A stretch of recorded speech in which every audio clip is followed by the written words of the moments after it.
অন্তর্বর্তীকালীন সরকারের প্রধান উপদেষ্টা অধ্যাপক ডক্টর মোহাম্মদ ইউনূসের কাছে প্রতিবেদন জমা দিয়েছে অর্থনীতিতে অনিয়ম ও দুর্নীতি তদন্তে গঠিত শ্বেতপত্র প্রণয়ন কমিটি। সেই প্রতিবেদনে বলা হয়েছে, শেখ হাসিনার আমলে বছরে গড়ে 16 বিলিয়ন মার্কিন ডলার পাচার হয়েছে।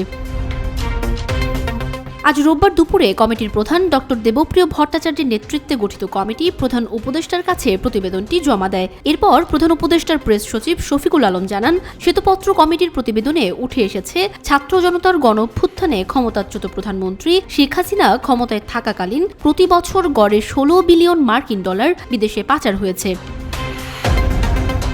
এ সময় তিনি বলেন, শ্বেতপত্রের প্রতিবেদনে অর্থনীতির প্রতিটি খাত ধরে ধরে আলাদা বিশ্লেষণ করে দেখানো হয়েছে উন্নয়নের গল্প সাজাতে কিভাবে পরিসংখ্যানকে ম্যানিপুলেট করা হয়েছে। উন্নয়নের গল্প শোনানো হলেও ভেতরে ভেতরে চলেছে লুটতরাজের এক মহাযজ্ঞ।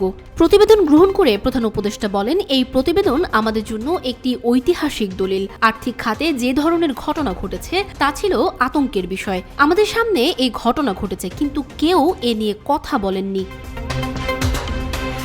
উল্লেখ্য, রাজনৈতিক পট পরিবর্তনের পর অর্থনীতির ক্ষত ও পরিস্থিতি পরিমাপ করে শ্বেতপত্র প্রকাশ করতে অর্থনীতিবিদ এবং সেন্টার ফর পলিসি ডায়ালগের বিশেষ ফেলো দেবপ্রিয় ভট্টাচার্যের নেতৃত্বে 12 সদস্যের একটি কমিটি গঠন করে অন্তর্বর্তীকালীন সরকার।